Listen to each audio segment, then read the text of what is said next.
Ladies and gentlemen, welcome to another episode of Never Run Alone, a podcast exploring the definitions of the word run through the eyes, mind, and souls of humans refusing to stand still.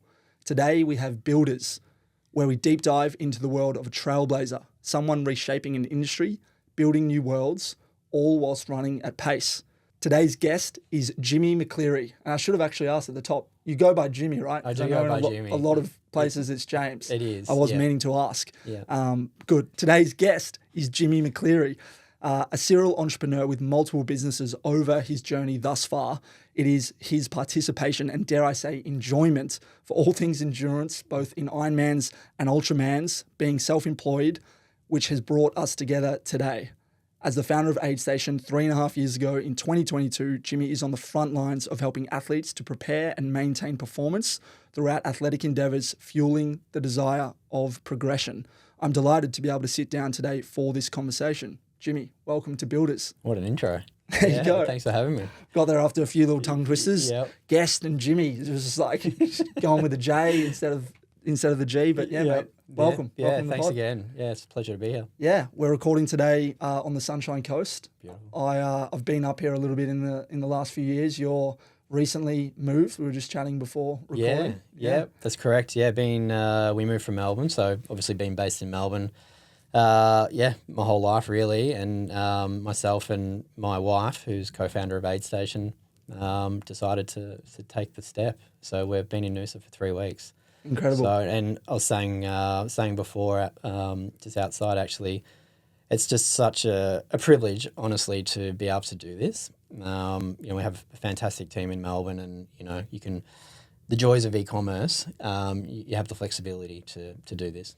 Yeah. So we don't take it. We're very grateful that we can do this. Yeah, totally. Well, looking forward to delving in and diving into all of that in this conversation. But yeah, really grateful to have lined this up. I think we initially sort of, when I mentioned it to you, might have been toward the back end of last year when we met sort of midway through last year around Sydney Marathon and building up to that. But I certainly remember sort of start of the year going, hey, would love to have you on the podcast this year. Can we make it happen? But For sure. Timing. Mate, it's hard. Things move around. That's but right. yeah, recently married, as you said. Yeah. Been bouncing aroth the world. That's right. And Australia. Yeah, we had 2 weddings. So we had the first wedding was up in Byron Bay. So Metz is she's from Finland. Yep. And then that weekend was the weekend of the cyclone. Wow. So we only had I think we had 5 or 6 guests only make it to our wedding. Out of how many had you initially It was a pretty invited? small wedding. I think there was about 40 in total. So it was But only 6 made it. Yeah, it was only my sister and her partner and Medi's parents from Finland were the only ones there, and it was we were in lockdown up in Byron Bay, obviously. Wow. But I think for us, because we were just so focused on getting married, and I think lots of our friends were like, "Oh, you guys are such entrepreneurs because you're the only couple who would just make this work, right, and get married." So yeah, we got married in our hotel basically in Byron Bay that weekend, and it was still super special. And the backup plan obviously was we knew we were still going to Finland, Right? And Finland was just incredible. So midsummer on the lake, we had probably 50 or 60 guests there. A few friends and stuff, and family from Australia flew over, and that was a really special day. So that was really, geez, how many weeks ago? That was probably 7 weeks ago now. Yep.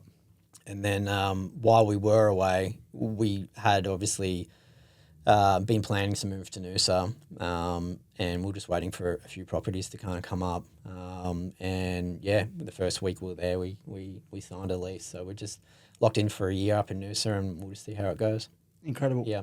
Incredible. Well, coming on to talk about that, I am a big believer, as you may or may not be, we'll find out, but environment is such an important thing. I think whether you're training for, a marathon, an Ironman, whether you're trying to build things in business, in life, being around people who are doing the things that you're doing and making them seem the norm is so important. We're both Melbourne boys. Yep. I know that Melbourne lockdowns for me, I was in my late 20s. I think you're probably 10 years older than me there or thereabouts. Yeah, I think so maybe late 30s when that was all happening.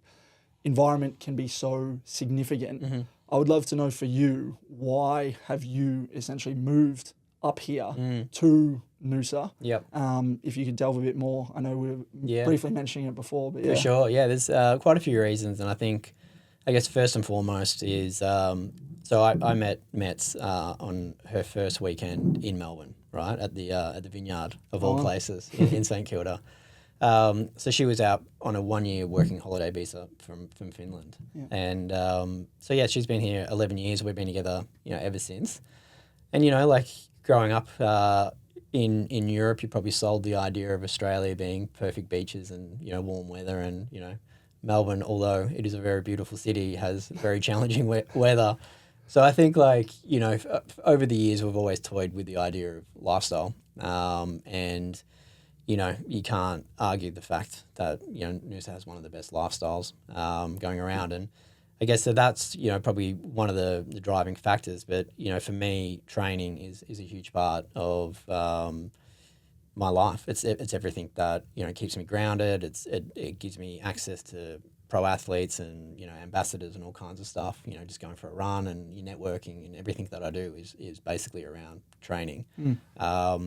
And that has taken a huge hit in the last kind of 3 years, starting Aid Station. And, I've been in this position many times before with other businesses where you follow your passion. Like I've always been very fortunate to turn sports that I've, been super interested in into like my career, not as professional, although I always wanted to, but as business, right? And, Noosa's it's been very close to my heart. I did Ultraman up here in just over 3 years ago now, and that was actually the reason why we started Aid Station. So, yeah, I think Sunny Coast 70.3. I've done that a few times, and the network, as I said before, like the network and just the community of athletes around you. It's kind of hard not to be your best. Right. So even within 3 weeks that we've been there, I'm not missing any sessions. Like your training's been good, and obviously working from home for me has huge advantages again. So, living in Melbourne, traveling to work, even though it's only 3 suburbs, has an impact. It's still an hour, unfortunately, and I'm sure it's the same in Sydney. And when you're already like super poor, time poor. An hour in the morning, an hour at the end of the day. I mean, you can get some quality training in during that time. Yeah, completely. So, yeah, many, many reasons. The other, I guess, probably the third reason is that community. It's the lots of brands based up here, lots of pro athletes, lots of ambassadors. So it's just it's a real hub, I would say, for us. Nice, very cool. A beautiful part of the world as well, which, Mate, yeah. perfect. It is cold at the moment though, which I'm. You reckon? Well, because I just came from Sydney and it was pouring rain yesterday in the last 4 or 5 days. Not, okay, let me rephrase that. Maybe not like cold, but not cold compared to Melbourne, but colder than I thought it would be. Sure. This time of year. Well, it is middle of winter or last month of winter? Yeah, and all the llocals keep saying it is definitely cold. Okay, yeah, nice. You're already a local after 3 weeks. Yeah, feeling that cold after 40 odd years in totally, Melbourne. 100%. Speaking of Melbourne, you grew up in Eltham. I did. I believe. Played soccer there a few times myself, but half an hour, 40 minutes out of Melbourne. Yep. Could you take me back to the environment that it was that you grew up in as a young kid in the late 80s, early 90s? You're growing up. You're watching, Ironman on the TV up on the Gold Coast. I've heard you speak about that.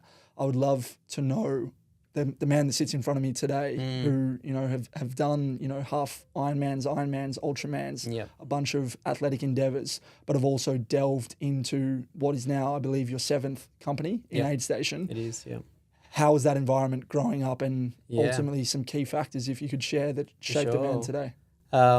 Yeah, I mean, Eltham still, in my opinion, is one of the best suburbs in Melbourne. It's just like, growing up there, in the 80s and the 90s, it's just like a very green, part of the city. And it was safe. Like we were always outside all the time, and on the skateboards, on the bikes, always doing, pretty epic adventures, I would say.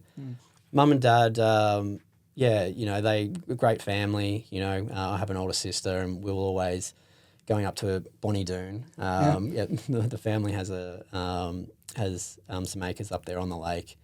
And so, yeah, just like the childhood was just full of, happy memories, riding motorbikes. But I always had this athletic. So mum was a runner, and mum was an aerobics instructor actually at Eltham Leisure Centre for like 15, 20 years, I believe. So, Saturdays were like, Saturday mornings in my house were just like super loud aerobics music where she was like building out her sets. And, it's like if I had all those songs on, on collection now, there'd be some pretty bangers in there, I guess. But it was great. Like that energy, I guess. And it was because mum was such, she was so into sport. Like for me, it was just very contagious. So, at that early age, I was always like, as you said before, like, wild water sports. There was Ironman. I think I kind of first saw that maybe like as early as like 8 or 9. Where I first saw Kona. Yeah. And then that era of Kellogg's Nutri-Grain Ironman on TV it was just the best. It was on the weekends, and I just fell in love with like Trevor Hendy and all of these Guy Leach and all these incredible athletes. So for me living in Eltham at that point, like I remember just saying to mum and dad, like, can we move to the coast? Like, because I actually wanted to be like growing up then. I wanted to be like a Kellogg's, Kellogg's Ironman. Yeah, totally. Yeah. I wanted to get the paddle ski. I wanted to do all of that. And even like, when we were up at Bonnie Doon, like we'd have like surfboards, up there, and I'd would go down the lake, and I'd actually do like my own like Ironman courses, where I'd run, and mum and dad and all their friends were just sitting around drinking beers on the lake, and I was just running around like, jumping in the water, swimming, pretending I was an Ironman basically. And so that was always something that drove me. I loved the feeling of being free and fit, and then, as I kind of got older, like, I played footy and I ran obviously at school, and I was playing for Eltham Panthers, and I had a couple of concussions. I think I was about 13. And mum was like, oh, you've got to wear a helmet. You've got to start looking after yourself a little bit more. And we got this helmet from the local sports store, and it was basically like, it was just like this square foam, like helmet, which is very uncomfortable. And it cut all underneath my neck, like the next game. And it was just a bit big, and I was always quite small. And I was like, I can't play footy with this thing on my head, mum. And it actually felt like it was causing, like, it was allowing me to get hit more. Like I felt like that when I was playing with it. And, we're talking under 14s footy. Like it's probably at the point where it's starting to get somewhat rough, and so mum kind of gave me an ultimatum. She was like, wear the helmet or, find a new sport. And snowboarding was that sport for me, because I skated. I was always in the street skating. We'd go into the city at night and skate. Gonna say developed a love for helmets, big helmets by the sounds of it. Yeah. But, snowboarding then was a very new sport in Australia. And, I remember going up to Mount Buller, and lucky enough, the school I went to had a ski team, and, our holiday house being close to Mount Buller gave me access to Buller. And just picked up the love of snowboarding, and pretty much from the age, I guess, from 13, the end of that year, until I was about 31, I was very heavily involved in the snowboarding industry. So, through brands, through distribution, through e-commerce, had online surf, skate, snow store. And, that was kind of a bit of a pivotal point for me at 30, 31, 32, where so connected to this identity of what I was, right? And a lot of people kind of knew me as like Jimmy, or the snowboarder. Like I was always just this snowboarder. And so I felt like I kind of had to almost re-find myself, and that was a big part of, getting back into sport. I'm not saying that snowboarding is not sport, but there's a lot of binge drinking and there's a lot of things associated with the crew that I was kind of grew up snowboarding with Yeah. as well. And yeah, long story short, I guess, like, it wasn't until my mum used to live up in Mooloolaba, and I think when I was like 31 or 32, we were driving down the road and I saw a bunch of triathletes on their fully, stacked bikes, and I was like, this is the year I get into this. I'm just like, I look at it like going full circle almost, where, at 13, 14, I remember telling my nan, like, I'm never drinking, never smoking, right? And I was just like, because I just wanted to be an athlete. Probably 6 months later, I was, getting drunk in a park with my mates, as a lot of people do, right, at that age. And that kind of like stuck with me. And, that, because I have that personality, and I think that personality kind of stuck with me until I kind of woke up at, 31, 32. And, and just seeing those athletes out there that day, I was just like, nah, this is my time to do this. And, since then it's just been, I'll say full gas triathlon, because it has, even though like for the last 3 years I haven't actually raced, because it's just been all, aid station. Right. But I'm racing Busso, so that's my first race back. Huge. Yeah. So that's, that will be a big moment for me, just to do one for myself. I don't really care what I place. The goal is to obviously be super fit for it, and I think I can still race quite well. But that'll just be a good way to finish a crazy 3 years, I would say. Yeah. Very cool. Well, thank you for unpacking what was maybe 25, 30 odd years of life, if not more. Yeah. There's a lot in there. I'm sure. I'd love to know if you could go back with that drive, or with your mum, I think it was. Yeah. And you saw those triathletes in Mooloolaba. How long had you been thinking about getting back into it? Because it seemingly was such a defining part of your life as a young child. Yeah. Like, even when they're sitting there at Bonnie Doon, you're ripping around. Yeah. I think I heard you speak on that other podcast as well. You would sit on a skateboard and like put your hands up the driveway and drag yourself up. Like those images for me come to mind in sort of similar ways. Yeah. I feel like maybe people listening have their own similarities. Yeah. But that moment of sitting in the car, seeing those guys on the bike, guys or girls on the bike, take me back to that and sort of that decision, because maybe it was bubbling away prior.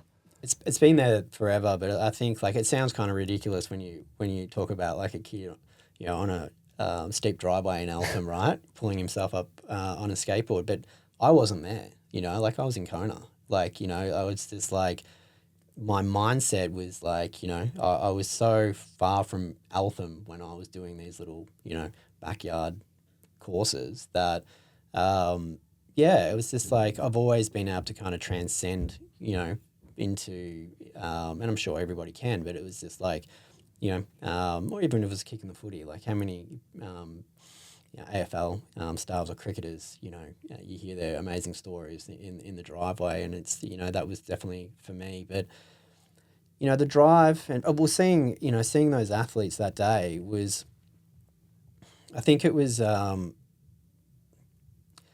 guess the reality of it over the years was like being in the backseat of a car with my mates, right, and being drunk, right, and we've all done it. We've all had a great time doing it, and I definitely don't regret any of those times, because I had such a great group of friends, right? But I'd always like have these moments of clarity where I'd look out the window and I'd see somebody running, and I just knew deep down that was the better version,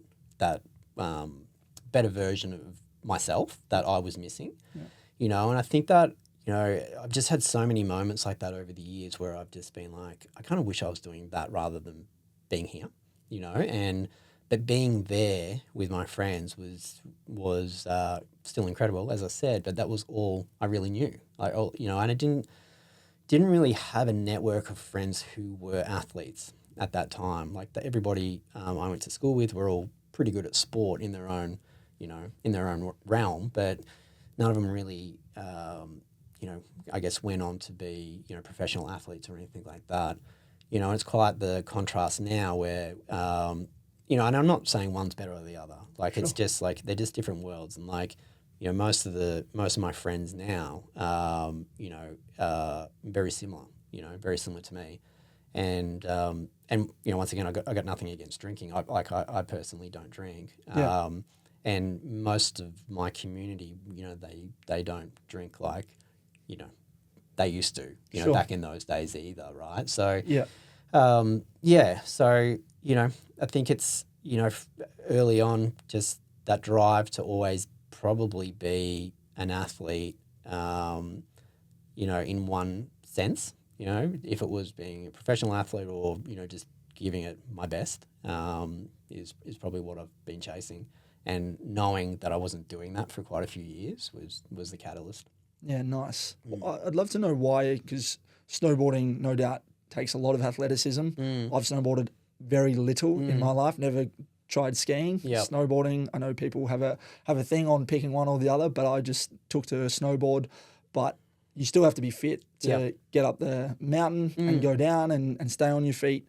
Why do you think, and maybe I don't know enough about triathlons, admittedly I'm still pretty new to it, albeit doing my first one maybe 3 years ago now, or first half Ironman, I should say. But why do you think there's maybe more of a drinking culture and potentially drug culture in something like snowboarding and potentially not in, say, an endurance sport like triathlon? I'm sure people still do drink and there might be those that still do drugs, but I don't know if there's thoughts there. Yeah, it's definitely changed. I would say that now, and I think it's being commercialized. I would say like the surf industry, skate industry, snowboard industry, and having these huge sponsors like Red Bull and all of these companies involved now has set a standard of professionalism like in these sports. When I was growing up, snowboarding and skating was punk rock. Like it was, if you were a shitbag, excuse my language, like you were the coolest, right? And that's what, like, growing up, it was just like that's what you were aspiring to, right? And for me, snowboarding, it's sure you definitely have to be fit, and I was fit for sure when I was doing back-to-back seasons all the time, and but there's the element of the après where you'd finish snowboarding for the day and you'd basically just binge drink every night, and there'd be ski town mentality, right? That was once again, don't get me wrong, they were like some of my funnest days that I've ever had. But I think with endurance sports, like because you are, especially with triathlon, like you're doing 3 disciplines, and there is no time for that, for one, but also you couldn't do that and get on a bike for 4 hours. I mean, some people probably could, or you couldn't go out binge drinking and go and do a 4 or 5K set in the pool. Like you just could. I can barely do 4Ks now, quite frankly. Yeah, I've been sober 4 years. But you could easily grab like a McDonald's Coke and sit on a chairlift and and then snowboard down through the park and still be okay. And the mountain air obviously clears hangovers. Yeah. But yeah, like I definitely don't want to discredit snowboarding because the athletes are incredible athletes, and I mean. I'm not going to sit here and pretend that I'm even remotely at the level of the current snowboarders or anything like that. I mean, my year when I was competing in snowboarding was a very different sport back then. Yeah, cool. Thanks for unpacking that. I would love to know you maybe 31, 32 when you stopped in that industry, but seemingly you had a business, e-com as well. So selling things online. I would love for you to share a bit about that, but also clearly someone who's been interested in business for a long time, e-com, retail, maybe before or at the early stages of internet. But could you share maybe that first business that obviously is maybe no longer, or maybe you sold? I'm not too sure. Tried to do some digging, but you've obviously had 6 before Aid Station. Yeah, and they've all been natural progressions, basically. So. So when I was living over in Canada, so when I finished school, basically I'd been going to Canada I'd done 2 or 3 trips before finishing school. Through one was like snowboarding academy and a couple of trips with school, and so when I moved to Whistler, I started working in retail stores, and was always can have a conversation. Like I've always been pretty good at speaking to anybody, and being passionate about snowboarding at the time. Like I did quite well in retail, and I was like, oh, I really love being on the floor. So I think that was kind of, and I still like now, I guess 22 years, on from that even longer, like I still love selling products and I still love helping people, right? So like, fast forward when customers walk into Aid Station and I get an opportunity to actually speak to customers and solve a problem, like I still love that. Like it's, you feel like you're doing a service and you want to give correct information. So I think like, back to the shops in Whistler, like had a great time, came back to Australia, had a couple of snowboarding injuries and, at the time, like all I wanted to do was be a pro snowboarder, right? And that, that really stuck with that. Like I carried that almost like a burden for many years because like the truth was like I actually didn't want it as much as I liked the idea of it, right?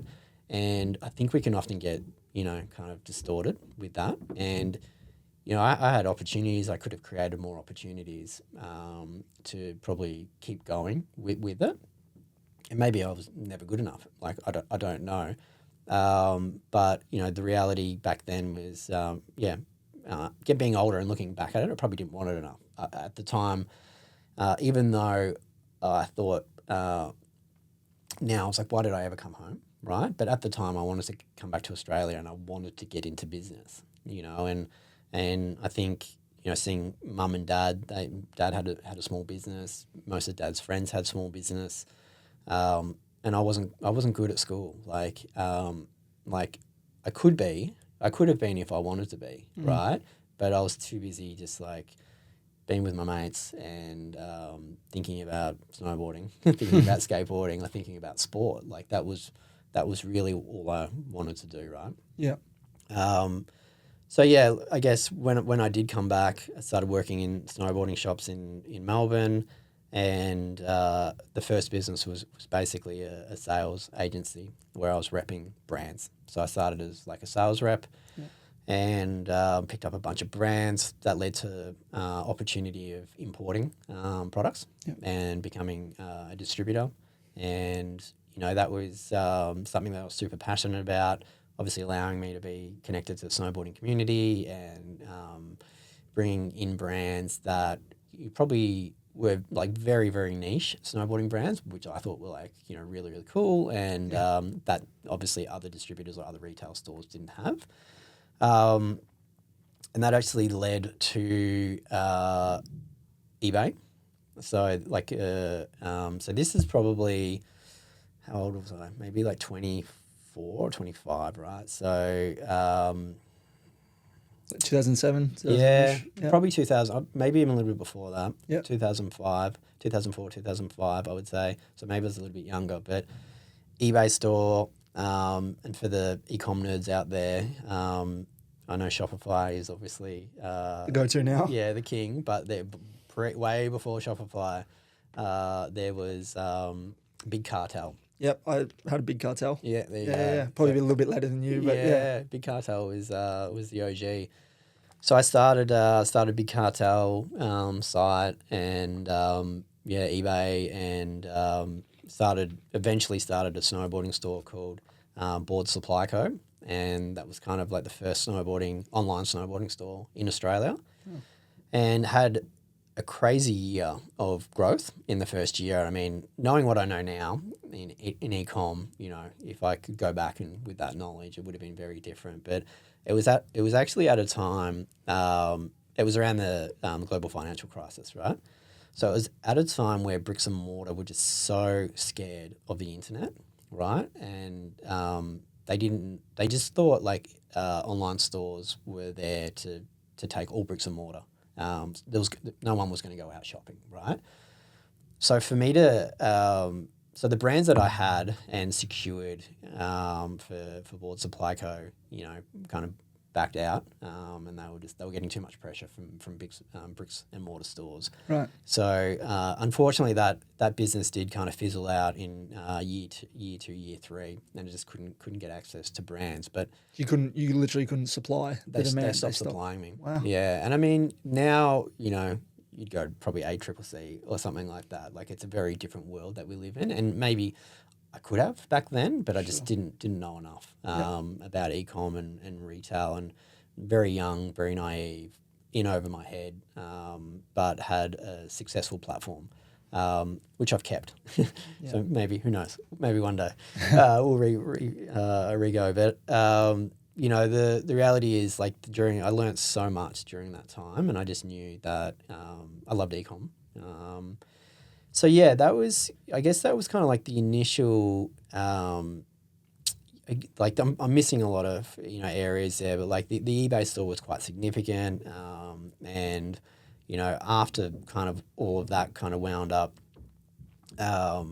with Board Supply Co, I had a few other brands. One of those was Ashbury Eyewear, which was quite a big LA eyewear brand, so sunglasses and goggles. And that was kind of like my focus for quite a few years. And I still had other snowboarding brands that I was just distributing, but because Ashbury was in skateboarding, like the skateboarding element side of that was quite big. And that really took me up till I was probably about around 30. And then things started to get pretty bad, So I guess like going through, obviously I've missed a pretty big chunk out, but like the global financial crisis like set me back big time, because I was paying in US dollars for product that was getting manufactured in China, and the dollar basically shat the bed and went down to 56 cents or something like overnight. I can't really remember the figures, but for stock that I needed to pay for, and I needed to come up with the money, so I had to take out these huge loans with Commonwealth Bank, and basically what happened there was I was broke. I remember just like reading bankruptcy documents and going through all this kind of what I felt was quite solo. Like I was very alone at that point. I was single, I think, and I was just like put on a bunch of weight, super depressed, and really battling with it. And I could have, looking back at it, probably the smartest thing I could have done at that time was to go bankrupt, right? And just write it off, But I didn't, and I got a job unloading containers in Dandenong at the chocolate factory at 3 a.m. in the morning, and I unloaded containers for a good year and a half every day, and I made a lot of money by doing that. Yeah. And that was one job, and then I had the second job, and I've never even told anybody this, but like I used to sell artificial lawn, right? So that's like, from leaving the snowboarding industry and thinking I had the coolest job in the world to having these two jobs that I never thought I would ever do, and it was humbling for one.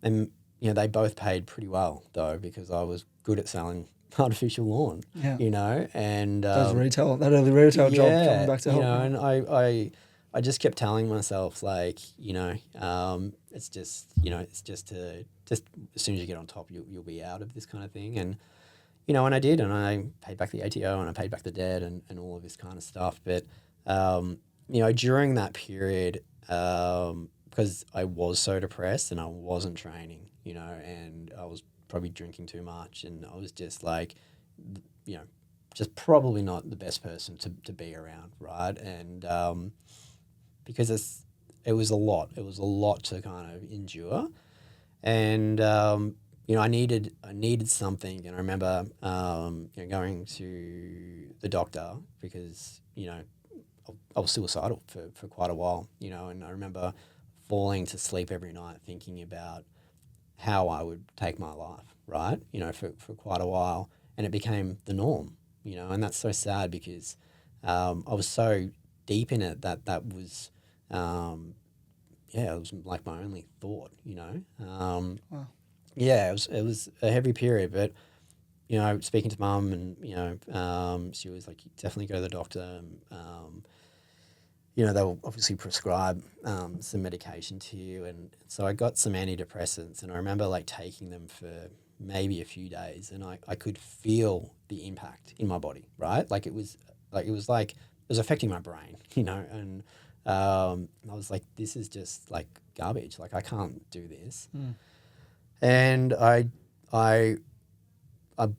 just, for some reason, the only thing I wanted to do was run. And I was just like, I'm just going to start running again. And, you know, back to Eltham, it was an awesome place to run, and up and down hills, like all through the streets. And I used to do it all the time as a kid, and I'd love it. If it was raining, I would love it even more. Yeah. I'd be out there, you know, no cars on the road, just in the middle of the road, you know, just running down. And I remember running, because I lived in St Kilda at that time, and I remember running from my house in St Kilda to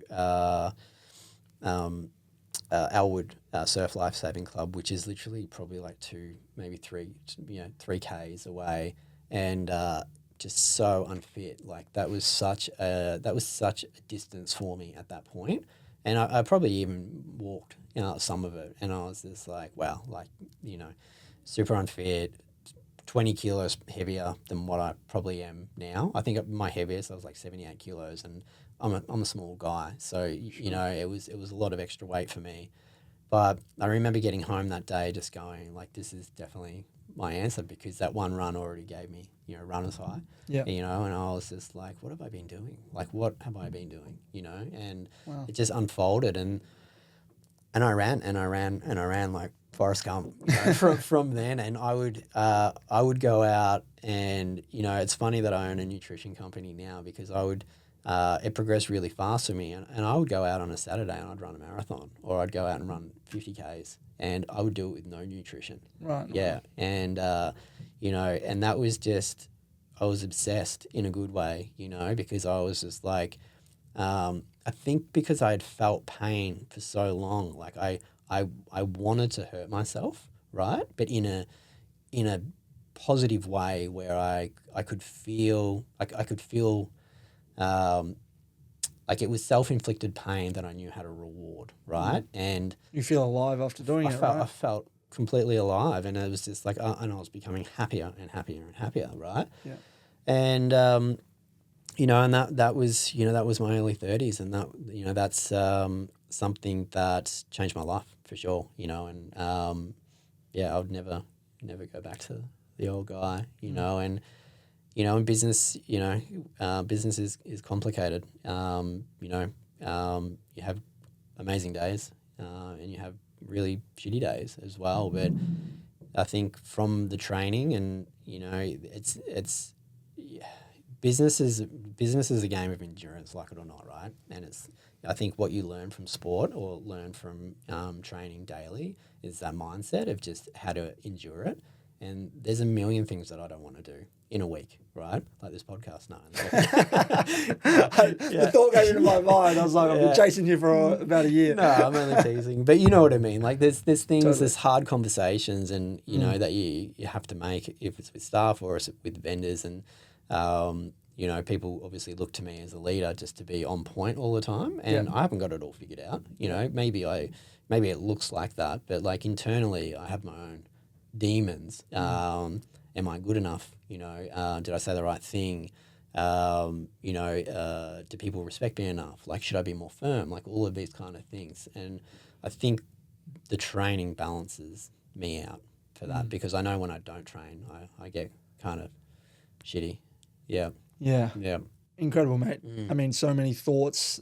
I could spawn into a few different questions. Yep. But thank you first and foremost for sharing that. Yep. Because, I mean, you mentioned maybe not having shared some of that with, certainly not on the podcast. I imagine you might have shared that with your wife or people super close, but certainly not on a platform like this. So I appreciate it. No, awesome. And I think it's an important message for people to hear, and all sorts of people will have different experiences with mental health issues, with depression. I thankfully have never felt like I have been in a place like that, but I've also played soccer since the age of 9 to 29, and then went essentially straight into training for triathlons and you know, marathons. So I've never had a period where I haven't moved my body, and I'm really an advocate of like movement is medicine, and it is, you know, it's the answer. Like I have a bit of an Achilles soreness, ankle soreness at the moment, and the worst thing I think to do is just to completely stop all forms of whether it's movement or recovery. If I was to stay in bed for 3 days, I'd start to feel it, you know, mentally as much as physically. So kudos to you for pulling yourself out of that and going on that 3K run walk. Oh, I dare say it wasn't on the Strava. Free Strava, I think. Or Yeah, probably. Maybe Strava was around, but I certainly didn't have it at that point. No, very cool. Yeah. Was that period of your life where you were, you know, unpacking I think it was the boxes, the containers in Dandenong and doing that other job, was that before or after the Mooloolaba moment of seeing the triathletes? Yeah, this was all prior to that. Wow. Yeah. Okay. Yeah, this was all prior to that. But there was a guy I worked with in the containers, and you know, most of them were, you know, ex-crims, like, but just decent human beings. And I kind of, you know, I went to a private school, and you know, it was just such a humbling, as I said before, like experience for me, because like, you know, being in the back of a 40-foot container, lifting heavy boxes at 4 a.m. in the morning with a bunch of guys who have no filter, you know, it was just like, and they could tell I wasn't, you know, I wasn't from I guess their world, you know, sure. but they respected me, and you know, we had a lot of fun. But you know, I think I think it's being able to do that, like being able to do that, you know, comes from probably how I was raised, you know, as a kid, and it's just like to never like give up. Like there's always a way to get yourself out of that situation. And I mean, I'd like to think I would continually do that for the rest of my life if something bad was to happen. And I think it's a really good trait to have, because you know, I was able to turn it around pretty quickly. But yeah, that moment, in the back of the container, there was a gentleman named Craig. Shout out Craig if you're watching. Don't think he is, but he was an Ironman, funny enough, you know, and he kind of just like, these little, like, you know, moments in my life were just like, there it goes again, like, you know, this guy's an Ironman and he's so fit, like, and he would. He was like my size, but he was just like powering through these boxes like so quick, and he was, you know, he was really passionate about running as well. So like, you know, that was kind of all around the same time. When I did see the triathletes, was a few years later. So that was probably 3 years after that point, and I had so I was running a lot, and I'd met my wife Metz, and we had. You know, we when we met, we were probably like the first 6 months to a year, we were quite still partying and still having a great time, and probably just pushing it a bit too far. And I think because I was getting fit, like I was definitely getting fitter, my tolerance to alcohol just like dropped completely. And, you know, by that point, I'd already dropped like 20 kilos, and I was quite, you know, fit again. So I couldn't handle it, the alcohol, and, you know, Metz kind of gave me a bit of an ultimatum one day where she was like, you know, if you're going to continue down this path, I don't know if I'm going to kind of hang around, you know. Down the path of less alcohol? Down the path of alcohol. Oh, right. Just like, you know, because she saw potential, you know, I see. and she was just like, you know. I was going to say, she sounded like a party woman, but I obviously misunderstood that. Yeah, so I probably said it wrong. No, that's okay. Yeah, but she knew that I was capable of much more, and that's great. Yeah, and I think that's like, you know, a big shout out to her, because she's always been able to get like see the best in me and get that out of me when probably others had kind of preyed on my weaknesses, you know, in a not necessarily always in a bad way, but just, you know, she definitely was one to kind of push me. And so, yeah, I made the decision then to change our diets, stop drinking, and triathlon came very shortly after. And then obviously, like everything I've done, I think that was about 34. I think I was 34 or 35. Just dove into, you know, my first race was like an Olympic, and then all the 70.3s. I think I raced probably 12, 70.3 is pretty, I think, over the 2 years that I Wow. was really into it. And then What you would have done all of those in Australia? pretty what, much, over yeah. 2-3 years. Yeah, Wow. yeah, most of the races. And then a few Ironmans were in there as well. And then um, listening to, quite a few podcasts at that time. And one of those obviously was Rich Roll was kind of starting out. Yep. And kind of got inspired by this Ultraman race that he was speaking about, and I read his book and found there was one obviously in Australia in Noosa.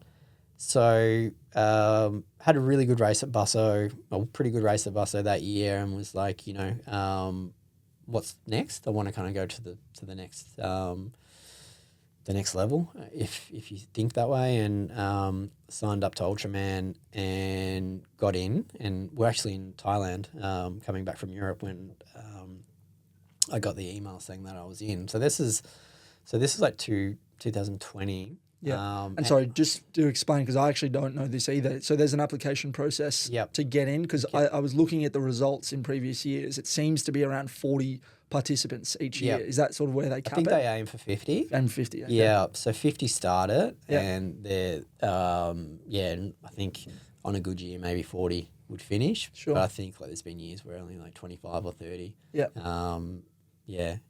Don't quote me on that, but I know the whole field doesn't finish. Always finish, yeah. So and that's so during that time, obviously, so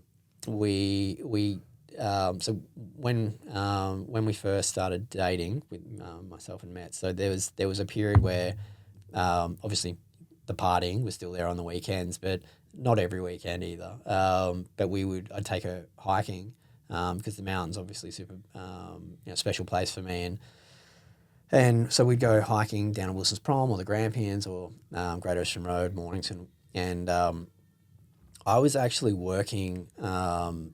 So after the artificial lawn and the containers, I met a guy named Brett. Shout out to Brett as well if you're watching. He's probably not though. But I went to his house because his wife wanted artificial lawn, right? And I was just going there to do my job, and I walked in, and Brett was he was like the sales manager of this company I ended up working for, and he was a fantastic guy and a great sales manager, and he was just drilling me, right?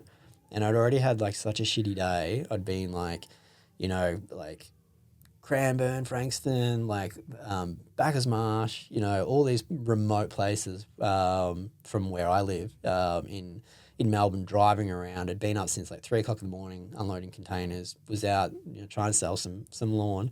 And it was like 5:30, 6 o'clock at this point, and I was wrecked.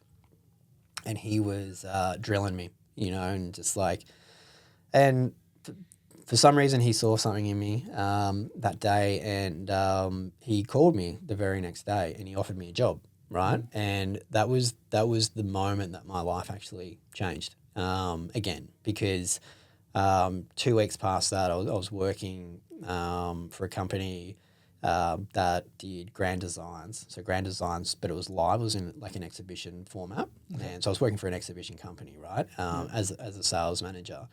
And I was there for a few years, and, having a consistent salary, and, with commission on top of that, like it was paid back a lot of debt, and then I was rebuilding my life. Yeah. And it kind of wet my palate again in somewhat of a corporate environment and the structure of leadership and, all of this. And I absorbed it, and I just loved it. But at the same time with my wife, who was my girlfriend at the time, we were obviously out hiking all the time. And we had the idea of starting, because we just loved it, being in the outdoors. Obviously our lives were all about fitness then. And I said to her one day when we were down at Wilson's Prom, like, how good would it be if we could do this every day? And she's like, oh, you should. Like, you'd be so good at this. And I was like a tour guide. And she was like, yeah. And then I don't know if you know Wilson's Prom well, but we were hiking into Sealers Cove, and it's like 20K return, and by the time we got back to the car, we had it all planned out. Like Metz is a creative, you know, she's a photographer by trade, but she is, there's definitely something in the water in Scandinavia, right? She is just amazing at what she does. And we work very well together. And you know, we were like, we're gonna buy a combi van, we're gonna restore the combi van, and we're gonna start doing these intimate tours, because I was just really into this connection, you know, of meeting new people and just surrounding myself with positive people. And we did. We started a company called Hike and Seek, and I've recently sold that business. We had that business for almost 10 years, I think, 9 years, and we took. It started in the combi van, and I'd take customers down to Great Ocean Road, Wilson's Prom, Grampians, Phillip Island, and take them on these like epic adventures with 7 other customers, and they were all like-minded individuals from around the world. And I had so many incredible conversations, and it kind of restored my faith in humanity, during that period. But it was just epic to be outdoors all the time, in whatever weather it was. And, the only thing that I really needed to concentrate on was where I was putting my feet, like what step was I going to take? Because, even when you're hiking and having a conversation, you still need to think where you're walking, right? Yeah. It was just a simple life, which I loved. And, so that was, obviously working, at the exhibition company and starting Hike and Seek at that same time. So was the Hike and Seek at that point just on the weekends? It was. It was only, so I was doing, I was working in the office Monday to Friday, and then doing Hike and Seek. Started doing the Great Ocean Road on a Saturday and the Grampians on a Sunday. Wow. And I was grinding, and then I did a deal with work that I would get all my work done in part-time. Yeah. So they would pay me part-time, but I'd still deliver all my work, and they agreed to it. Wow. And which was great.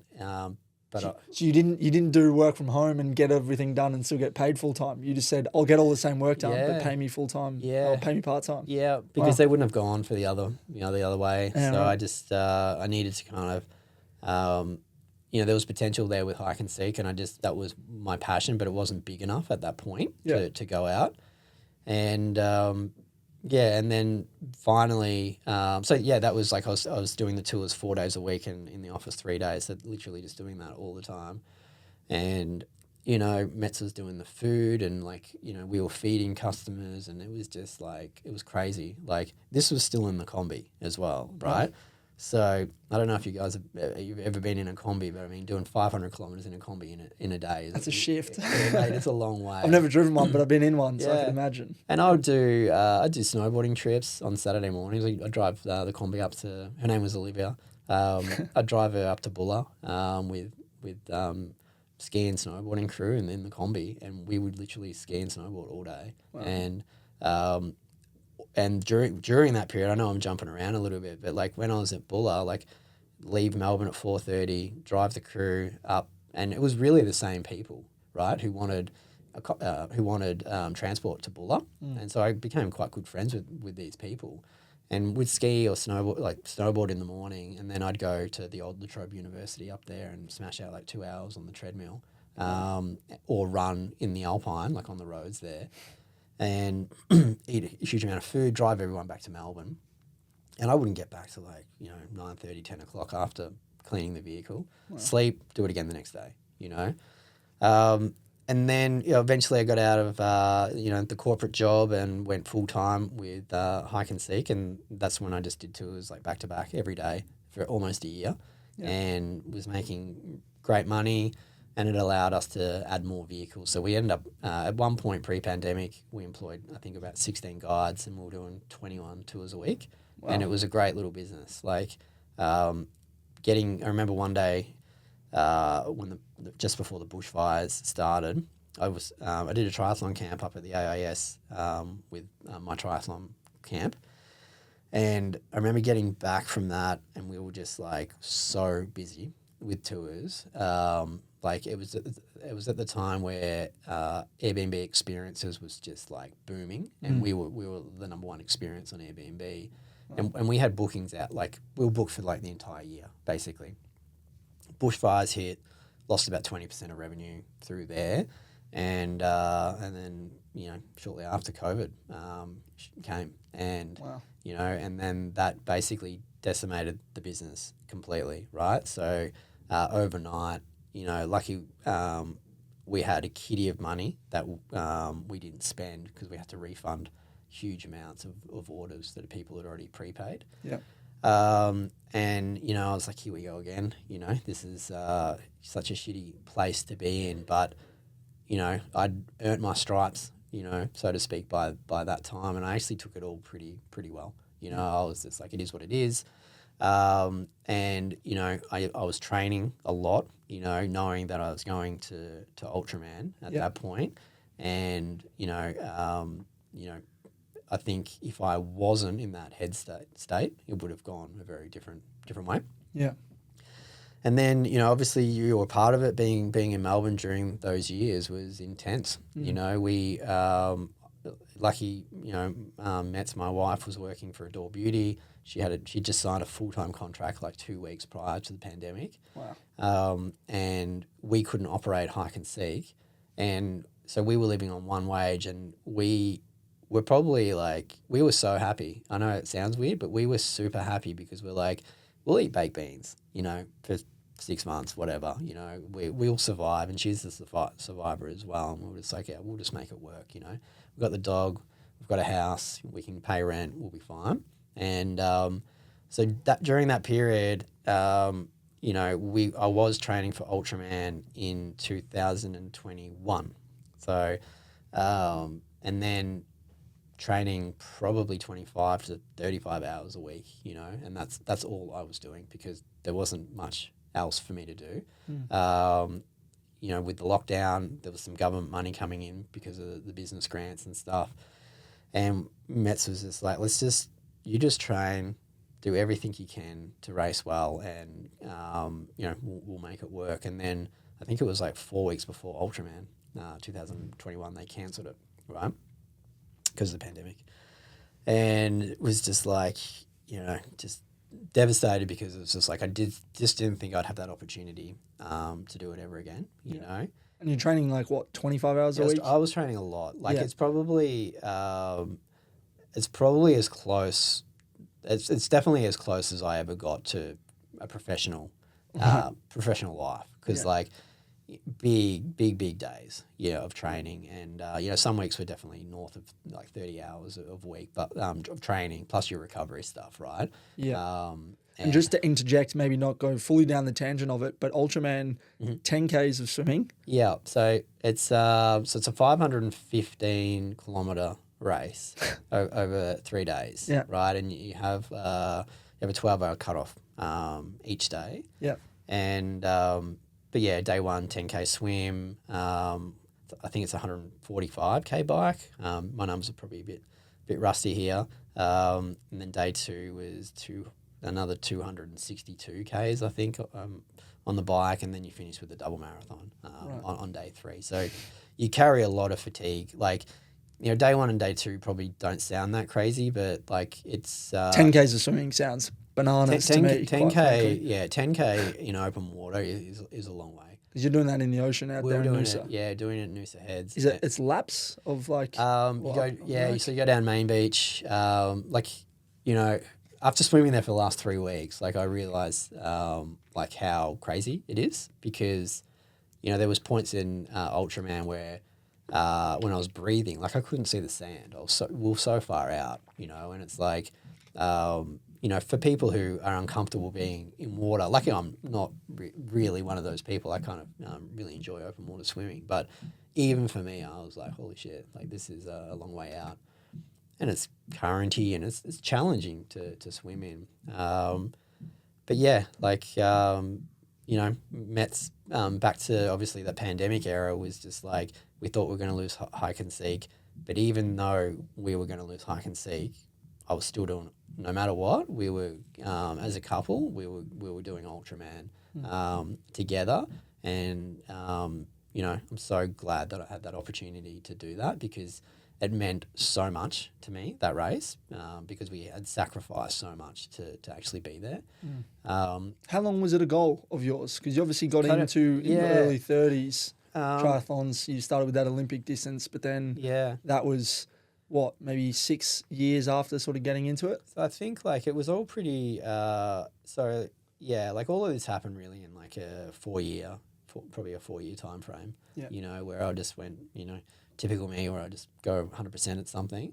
But there's 2 years where I was training for Ultraman, basically, like there were no races, you know, it was like, I think maybe there was Sunny Coast, but that wasn't like, there was a chance it was going to be cancelled, you know, and it was just like, so there was hardly any Ironman races. But yeah, like, so I kind of, because I was focused on racing Ultraman, I probably, like, when things started to open up a little bit, I probably missed a few Ironman races that I wanted to do. Yeah. And then, yeah, Ultraman was such a success for me, in the sense that, like, I couldn't have raced it any better.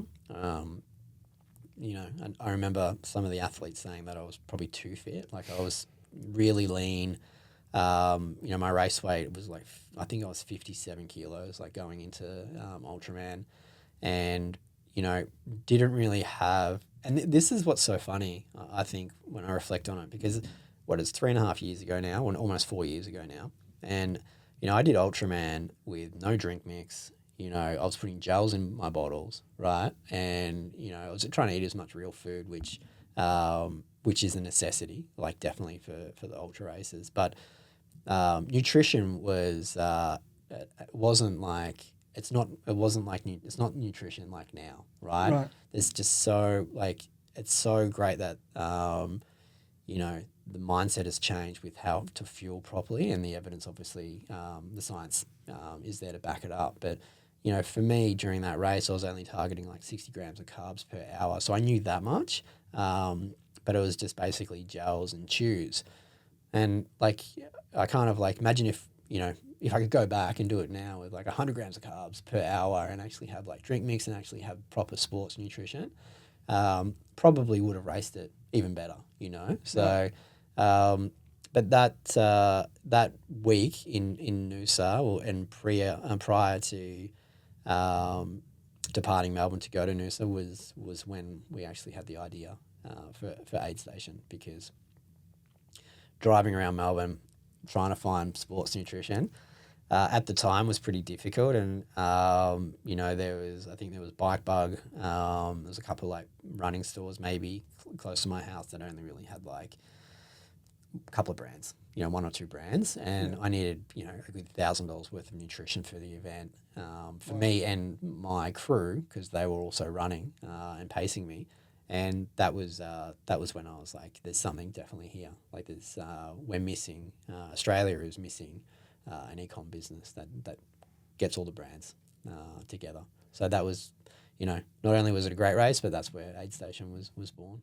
It's very cool. And I'm sure it's apparent to people listening who've been listening all the way through, but clearly the years of businesses, of activities, is the things you followed as a genuine interest that you went all in on, which is clearly a trait of yours as well, almost culminated in the thing that you're doing now. 100%. And however long this lasts, however long, you know, you stay in it before you sell or before whatever happens, no doubt just following that, you know, idea of, hey, I like this thing, I'm gonna do it. I'm almost convinced one day for me, I'll come up with some idea off the back of playing, you know, 20 years of FIFA from the age of, you know, 9 years of age. I think it's called something else these days. I haven't played it for a while, but like the computer game FIFA, for me, that's what got me into soccer, which is what's led me to, you know, down the line. For sure. For you, clearly, in those moments of bouncing around, you know, different stores in Melbourne, it was like, hey, we can do this better. And those hours and years of retail and e-com have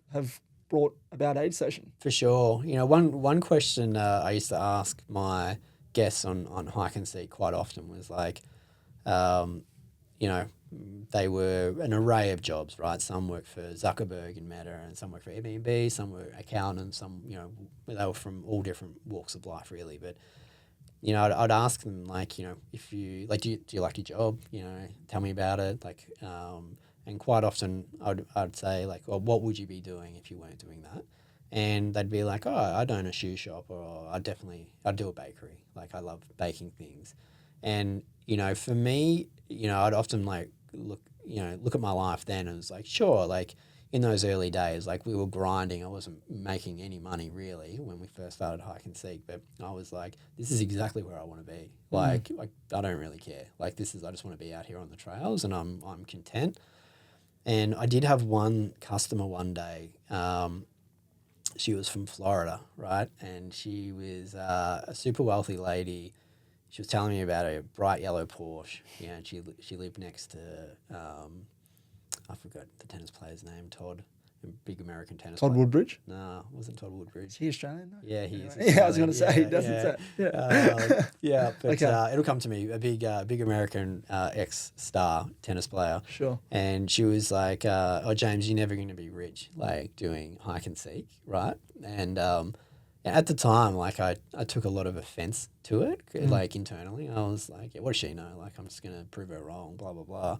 But she was looking at it from a business mind, and Wanting to buy a yellow Porsche is being yeah, maybe the top exactly, of the yeah, hierarchy. for sure. But my perspective and my goals at that point weren't aligned with hers. Like I still don't want a yellow Porsche. Yeah. So like for me in that present moment, I was just so content with what I was doing.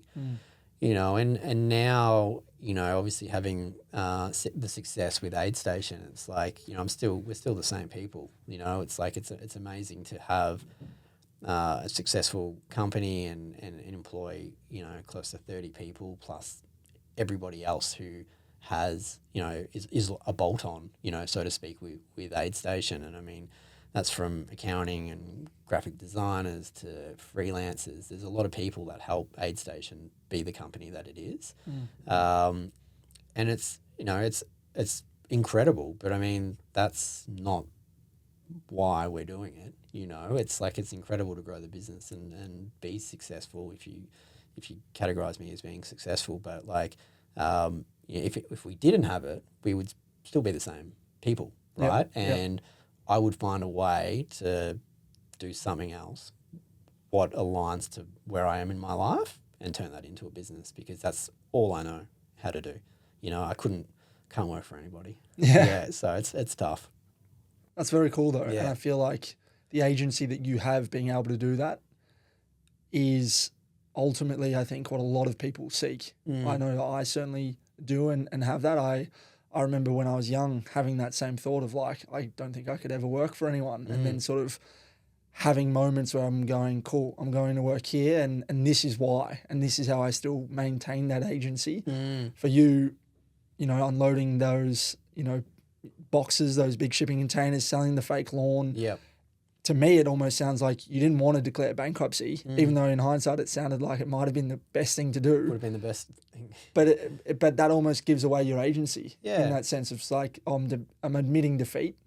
That's Whereas right. you've gone out, you've worked ungodly hours, Yeah. and you've kept at it, and you've dug yourself out of this hole, For sure. which now sees you able to have and capitalize on opportunities that are there for a lot of people. There's so many triathletes that have come before yourself that maybe could have unlocked that would have driven around to different things, that didn't have that experience in retail. Yeah. That missed out. No, I agree. I think it's as you said before, like each point on the roadmap has ultimately led to where I am within business. And I mean, it's been mostly failures, up until Hike and Seek. So like obviously that was a successful business, and there were definitely moments along that roadmap where things were great, but then like GFC and all these other things that were probably outside of my control, had a big impact. But it's just that resilience, I guess, to keep going and finding a way and, doing what I think is the right thing, where like I didn't have to pay back the bank. I could have walked away, or the ATO. but I didn't want to have that over my head, you know, because I just thought it was, you know, as I keep saying, like it was definitely easier to go the other way, you know, and I didn't have to be working at the containers if I didn't, you know, if I went the other option. So yeah, I don't know. It's would I do things differently now? Yeah, probably not, to be honest with you. Like it's you know, it's a good story to tell. You know, I think it's you know I've still got that fight in me to do that kind of stuff, and you know, and it's like I do it every day, but I do it on a different platform. You know, so in business. In business, yeah, and yeah, you know, I'm not obviously unloading chocolate anymore. I'm unloading energy gels, so a little bit different. It's cool though, and I mean the point of not, you know, or essentially taking the responsibility and paying the bank and paying the ATO and doing the right thing in that sense. I look at it as like you've gone and you've done the work in the training session, so to speak, and you haven't shirked it. Because I often, when I'm out on a training run, you'll get to a point whether you run in a speed session or a threshold or a weekend long run where it gets quite hard, right? If you're training for a big race like an Ultraman, Ironman, marathon, whatever it is, you should be pushing yourself to that point of near failure. But as long as you can stay in that, I've found, then come race day, when you dial back the effort, obviously over a longer period of time, you're able to stay in that much longer, which then enables you to hit a PB or hit a certain time that you were going for. My take on what you've gone and done is you've worked through those reps, so to speak, those workouts of paying back the amounts of money that you didn't go, oh, that workout today is too hard because it's raining. You've gone and you've done it, and then that's enabled you to take the confidence. Because one thing that I also learned in listening to that previous podcast, I think you had $2,000 to your name. Yeah, we started Aid Station with $2,000. Like, and it wasn't my $2,000. So that was Matt's, like, you know, and that's because that's why you married her, right, for the money. Yeah, pretty much. But it was that's incredible. You know, and that there was you know, because like I came back from Ultraman. I was super, like, you know, I knew exactly you know, what we were going to do, right? And started reaching out to brands, and, you know, I knew because it's, you know, essentially the 7th business that I've started. And, you know, when I had the name for Hike and Seek, like, I knew that was the right name for the business, and, you know, and I just knew that would be a successful, and I knew nothing about tourism, right? Like, I had no idea about tourism, never been a tour guide, knew nothing. I had to learn all the systems and all this kind of stuff. And, you know, we won 3 years in a row, like, best tour company, you know, and we're in the top 10% of all experiences in the world, right? It was just a great, fun little business. And we wanted to create something with Hike and Seek that we would want to do when we're in Tokyo or Vancouver or wherever we are traveling, you know, and be like just with a bunch of like-minded, you know, individuals who were doing their job because they actually wanted to be out there. They just weren't doing it because they were a tour guide, standing in the car park, smoking a cigarette, leaning against the bus, going, "Get on," you know. And you see that wherever you go. Like this, they were experiences, and you know, we have taken what we've learnt, you know, from that business, and we took that into Aid Station, and, you know, we. You know, from the initial, like, ringing around and speaking to brands, you know, and not all brands were like, oh yeah, this is a great idea. They're like, yeah, like, the sports nutrition industry then has, like, even in 3 years, like, it's changed completely, right?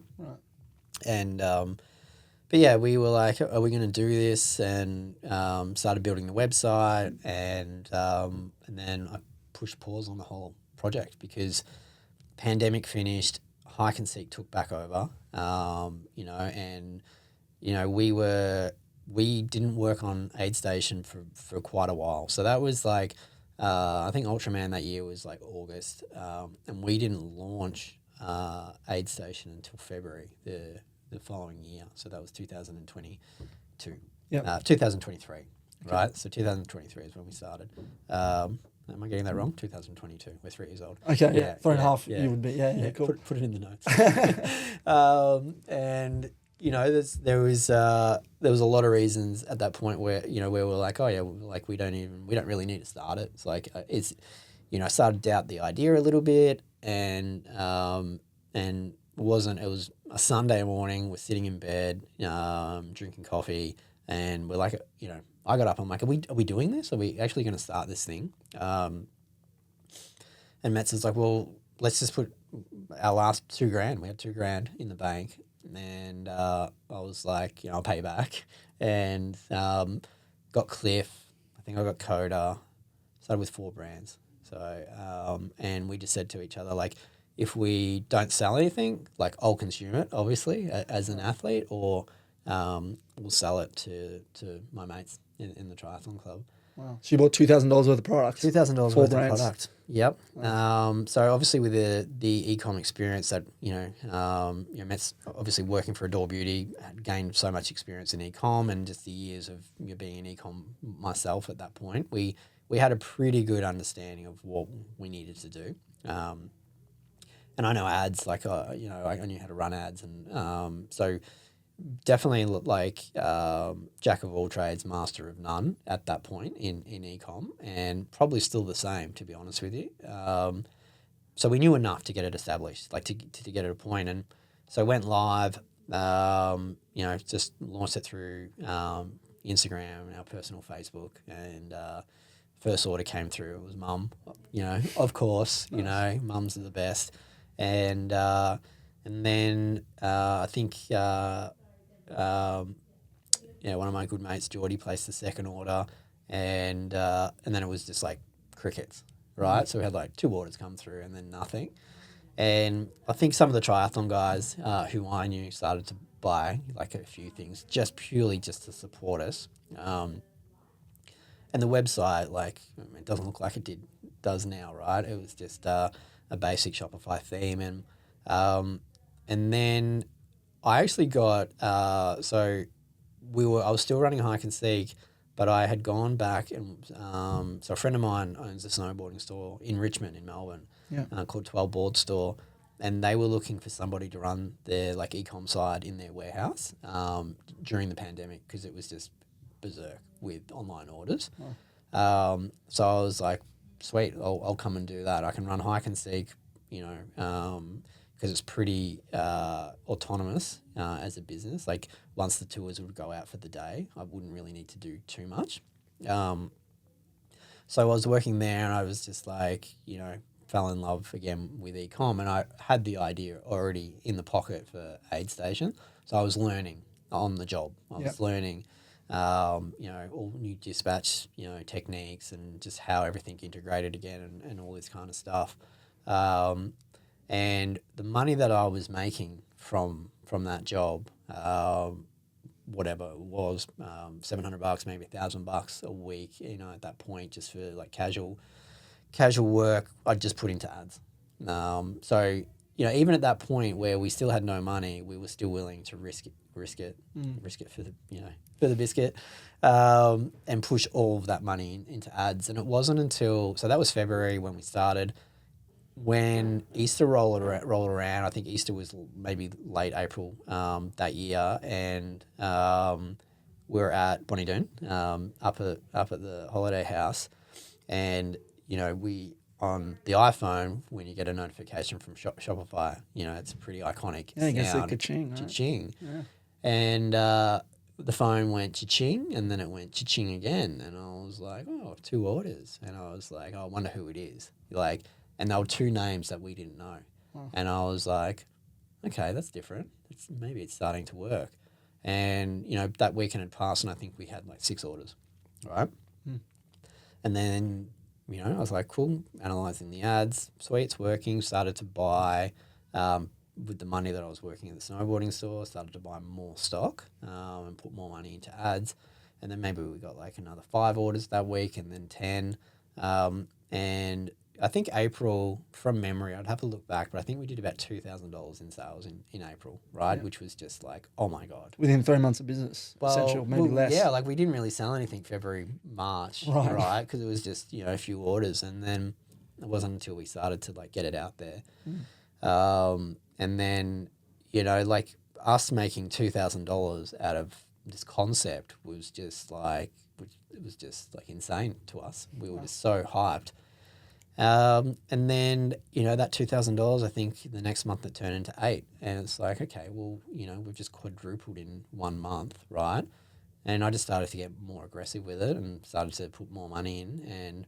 And then Metz, I think, from memory, I can't really remember, but honestly, I think we got a government payout from Hike because the business had been paused for so long. I think it was it was one of the rebates at the government for small business. I think it was 10 grand, and I put that into stock. And Metz was basically the bank, during those early days, and we'd take 1,000 and pay it back and blah blah blah. Yeah, did you pay her back that 2K out of that 10? Yeah, totally. Swept under that. Yeah, exactly. She was paid back, trust me. But it wasn't like, so that was like, the early days of Aid Station, and it wasn't really until, I think it was October, that Shopify had rolled out Shopify Capital, right? And it was only available, you had to be eligible based on your growth over like a 6-month period, and we just made the criteria. So we took 80K and just took it off Shopify and backed ourselves and just did some pretty cool stuff like with that money. It was mainly for stock and advertising, but we worked really hard on the brand, and that's something that I hope most customers, who buy from Aid Station would agree with. Like, the brand is a very strong brand all the way down to little details. Handwritten notes and all of that kind of stuff. I mean, we've carried that on since we started, and that's never going to change. So yeah, that was, going into cyber. We did cyber that year. Cyber actually nearly sent us broke because, we discounted our product by like 15% that year, and just like it was too good, and the deals were too good probably, and it just cleared out all our stock, and then having to rebuy it all obviously cost a lot of money. So there was a point probably in February in 2023 where I was like, we're not going to make this. And we got through somehow. We literally got through it, and it's been just this rapid. It's been like hyper growth basically, ever since then. And so if you think, 2023, it was just me and Metz. A couple of the hike and seek staff from my other business were helping, like pack orders, to keep up. And it got to a point where we had to turn off the notifications on our phones because it was just constant. And now we're a very different business. If you compare those humble beginnings, our customers would come to our house to pick up nutrition, and lucky enough, and if anybody is obviously listening to this who was an OG customer, like, thank you for obviously doing that, because rocking up to a house in Caulfield North and picking up a box that we'd left out the front on a doorstep must have been a bit of a strange experience, but it worked for everybody, because people could come at 10 o'clock at night and pick up their order. We'd just leave it out, and we converted our house to, lucky we had 4 bedrooms where we were living, and we converted 3 of those into Aid Station, all racking, and just filled it full of stock. And I'd love to show some videos and photos of this if I can. But it's just like our hallway was just full of orders, and at that we were still driving them down to the local post office, and like it was all just, we're just making it work, right? But they're that's why I think with any business, and you do it because those early months or years of business is like are so exciting, and it's like you're on the edge. You're like you don't know if this is going to work at all, but you're just giving it a good crack. Very cool. Very cool. How do you maintain focus on seemingly the most important thing that needs to be done? Yeah. Clearly, as someone who, 3 disciplines with, say a triathlon, I mean, I know Aid Station's motto is what? Nutrition is the first discipline. Yep. Right? But you've got swim, bike and running after that as well.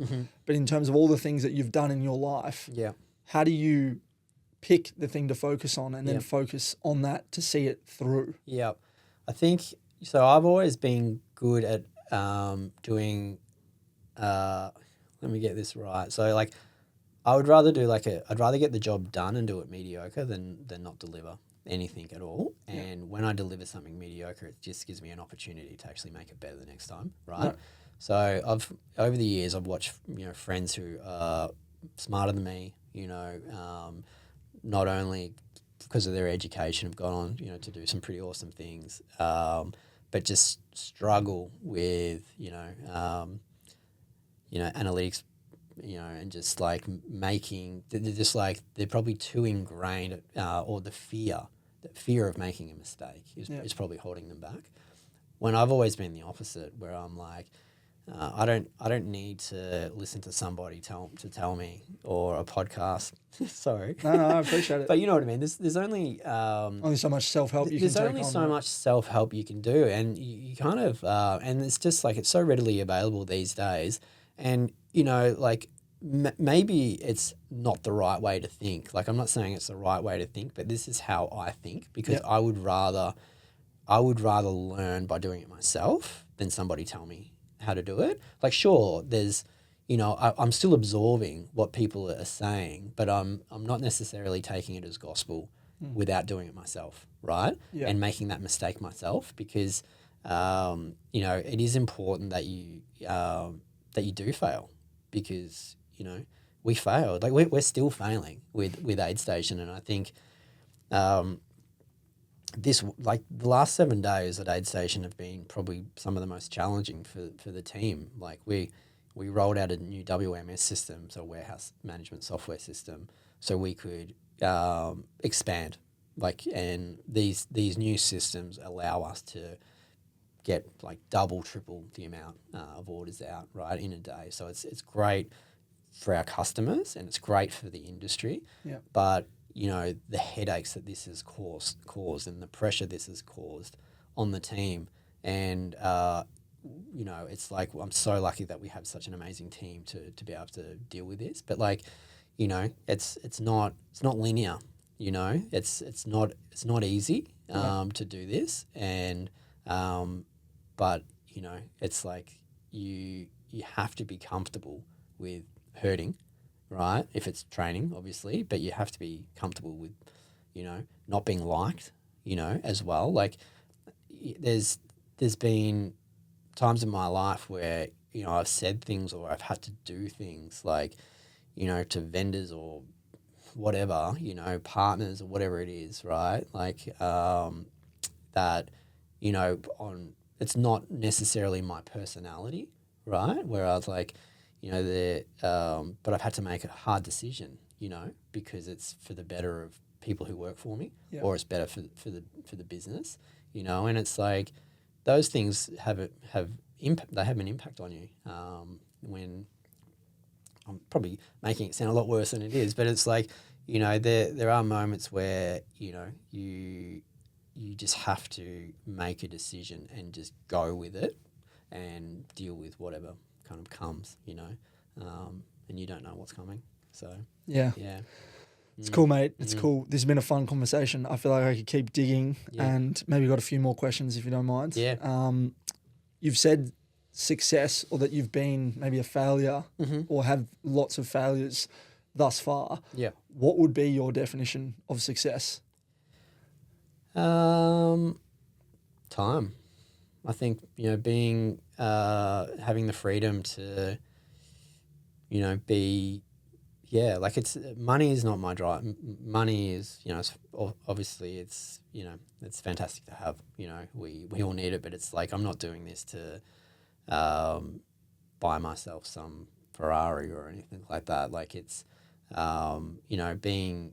being comfortable in life and being able to do the activities that I want to do. Like, jump on a plane and go snowboarding in New Zealand for a week with my mates, right? Yeah. Or saying I'm doing bus at the end of the year with my mates, or hopefully qualifying for Kona one day. Like all of these things to me make me a much wealthier person than successful than some financial business, right? Because I think that's what it is. It's just life and experiences. And when Christmas rolls around and people ask, what do you want for your birthday and Christmas, it's always experiences. Like, get me some gold class tickets, or get me a day at the day spiral. You know what I mean? Something like that. I don't want a t-shirt. I don't want a pair of shoes. Like, experiences. Love that. I mean, that lady who mentioned the yellow Porsche, right? Obviously, her definition of success is maybe something like that. Yeah. But the fact that you were out building a company off the back of touring people, which is something you used to do on the weekends with your girlfriend at the time, I think that's pretty successful to me. Like time spent with her doing that sort of stuff. Exactly, it was. Pretty for cool. Sure. Very nice, mate. Couple more questions. I wanted to talk about Mets, if you don't mind. For sure. It's Meta? Yeah, it's pronounced Mette. Meta. Yep. Okay, I did previously ask that. Yeah. I think when we were on a call like last year or something, but I apologise. Yeah. Seemingly, she's been a massive part of this, right? And co-founder of Aid Station, co-founder seemingly as well of Hide and Seek. Hike and Seek. Got it. Hide and Seek. Hike and Seek. Yeah. I guess I would love to know the importance of having someone there with you, because in your early 30s, you sort of mentioned maybe before meeting her that you had no one and you felt like you were alone, and obviously were able to go out running, you were able to speak to your mum and that sort of thing helped. But the importance of having a partner, now wife, recently married, we spoke about that at the start of this sort of conversation. Would love to hear your thoughts and the importance of that. For sure. And I think, early on I said, like, she has this ability, and, I don't always agree with it, obviously, where we have such a fantastic relationship, and it's not always perfect, because no relationship is, but I would say it's as close to perfect as you could get, right? And, she does have this ability to get like the best out of me, and she, I think once again, like I know I said it before, but like the Scandos have a very different way of looking at things, right? And, growing up in Australia, there's the tall poppy syndrome, there's all of this kind of stuff, and, you're almost like downgraded if you're going out above, breaking the norm. Yeah. Right, and they look at it very differently in Scando land. And, but she is. How to explain her? So she's for somebody who hasn't done a business degree, or her family had small business, but she definitely understands it, and she understands the value of a customer probably better than anybody I've ever met. So. I'd like to think that the audience would agree that Aid Station's customer service and customer contact is pretty incredible. Like, we've always focused the business around, same day dispatch and getting athletes the orders the next day or the day after as soon as possible. And, a lot of that comes from Mets, and there are, a lots of in our boardroom when we sit down, with our econ manager and many other people in the team now. Like, she is the person who will fight to the end to get it for the customer, right? Where, I might be looking at it more of a commercial, financial play. Be like, okay, well, we can probably take a little bit of a hit here, but, this is going to drive more revenue. And there's no way. There is no way. So, like, for her, it needs to be, customer first, always. And you know, I'm definitely not going to sit here and say, you know, it's I've done, you know, 100% of Aid Station. I mean, she has done just as much for the business as I have. We just work in very different areas, so to speak. Like we you know, I focus on the business, and I focus on the vendors and the buying and, you know, the financials, and she's, you know, she's the creative. You know, everything from, you know, the boxes or pro athlete helmets or anything that you've ever seen from Aid Station has been touched, you know, by her, right? And you know, you know, living and obviously working together. Some people might not think that's, you know, like healthy for the relationship, but we honestly wouldn't have it any other way. Like we love it. We know when you know, we're both like we know when it's enough, that the other person's had enough, you know, and we'll probably push them a little bit too far to, you know, that snapping point where it's like, you know, I've had enough kind of thing. And then it's resolved 2 seconds later, you know, and it's just like that. We both have like that blow off valve where it's just like, oh, like I've just had a shit day, just leave me alone. And then the next minute we're like, what do you want to watch? Or like, you want to go for a walk? So it's like, we're very good at, I guess, getting through, you know, the negative and moving on very quickly, and like never going to sleep, you know, in a bad mood, and doing all the things right. But yeah, I mean, Aid Station wouldn't be Aid Station without her. Beautiful. Yeah, for sure. I love that. It occurs to me that maybe when you met her and throughout all these businesses that you've created and have built, there hasn't necessarily potentially been a super long-term vision. You've almost taken it as it's come at you. And I could be completely wrong in saying this and asking this question, but I would love to know whether it's in your marriage or whether it's with Aid Station, however you want to answer it. More than welcome to combine both. Yep. But what the vision is. Like, are you planning Yep. on, you know, having distribution all around Australia? I believe it's just in Melbourne at the moment where you sort of started, you know, maybe that house in North Caulfield or no longer. I think you've upgraded a couple of times since then in terms of warehouse. You're now obviously based up here on the sunny coast up toward Noosa, where there's a bunch of different companies and people that you're working with. But I would love to know if, you know, there's a vision that's a bit more solid. Obviously, it's still early, 3.5 years, but by the same token, I believe you don't have kids. Maybe you're planning on a family. I can sort of hear some kids out in this venue where we're recording at the moment. Would love to know what you're planning to build in that line in the future. For sure. Yeah, it's a good question. I mean, we definitely have a vision of, you know, where we're going with Aid Station, but it changes, you know, a lot of the time, and it needs to be pliable because, you know, things are happening, you know, in real time very fast. And I mean, you know, we have moved warehouse twice in a year and a half, right? And these are big, strenuous moves, right? So It's not just moving a few boxes of Cliff Bars, right? Nah, this is so the level of e-commerce that we're at now is you know, getting pretty significant with systems. So we've just obviously, as I said, we've rolled out all this new software, so we can obviously pick orders like super quick. You know, we might go to a form of robotics, you know, in the near future. We're having conversations already about that. Last month, we shipped to 53 countries around the world. So we, you know, obviously, you know, a domestic company, but we been shipping in New Zealand for quite a while. And we're becoming a global brand, so we ship products all around the world. The great thing with that is there's a lot of brands in Australia that don't have an opportunity to sell into other countries because they might not have distribution.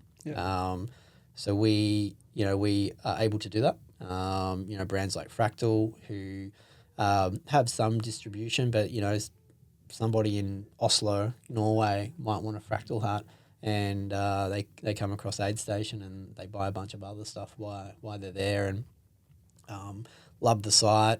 And, you know, the way e-commerce is now, it's like the world is getting smaller and smaller, and you know, it doesn't matter if you're an e-com business from Melbourne. You know, you can play with the biggest.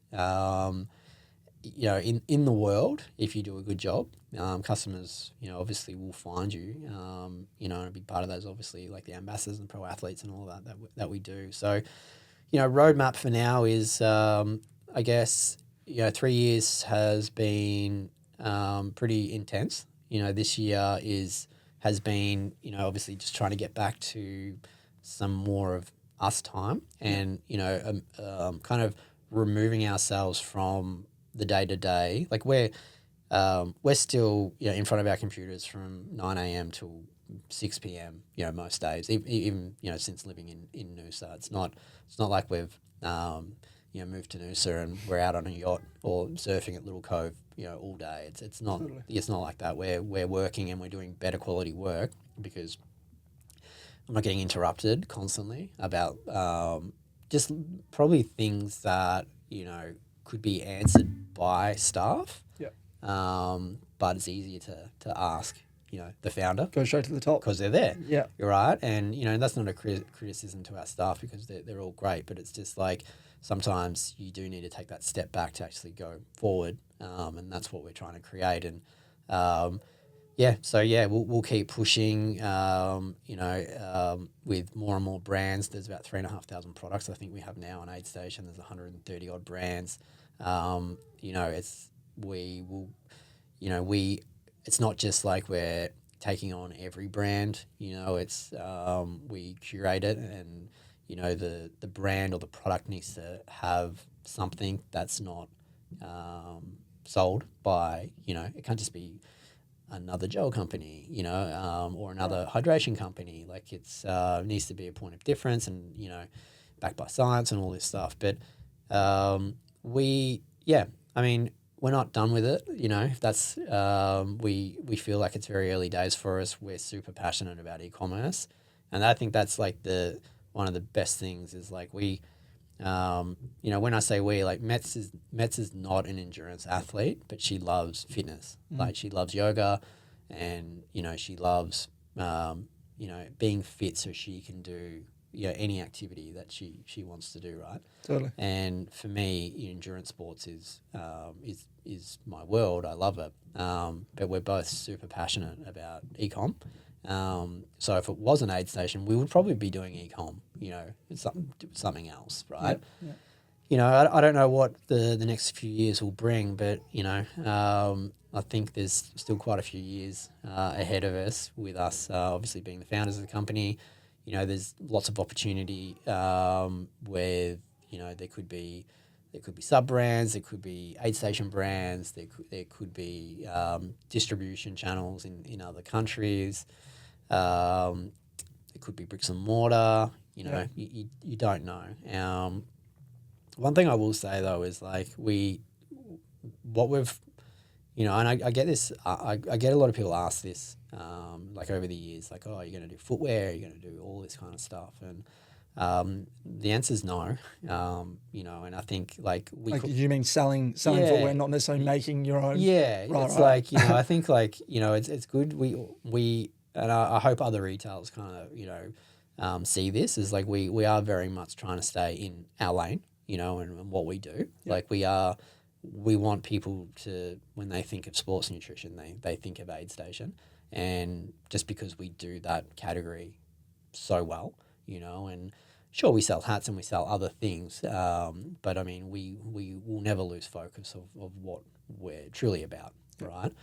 As long as we're founders, you know. I don't know who the next buyer would be, and I don't know what would happen at that point. But while, you know, I think, you know, that also goes back to that my obsession with brands at an early age and watching brands grow and then watching them grow into something that they weren't about, you know, and it's like, because it's a financial play or they sell to a corporation, you know, and it's like you've seen it with the surf industry, all these amazing brands we grew up with, Rip Curl, Quickie, Billabong, they're all basically dead, you know, and it's like they lose that identity, right? They lose their identity. They lose what they're about. And, you know, is it greed? Is it investors? You know, there's a lot of things, and we are 100% owned. You know, me and Metz fund the business, you know, self-funded.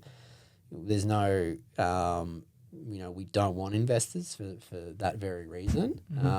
And it'll slow the growth, obviously, with not having investors. But at least we've done it 100% our way, and we've got full control of every touch point.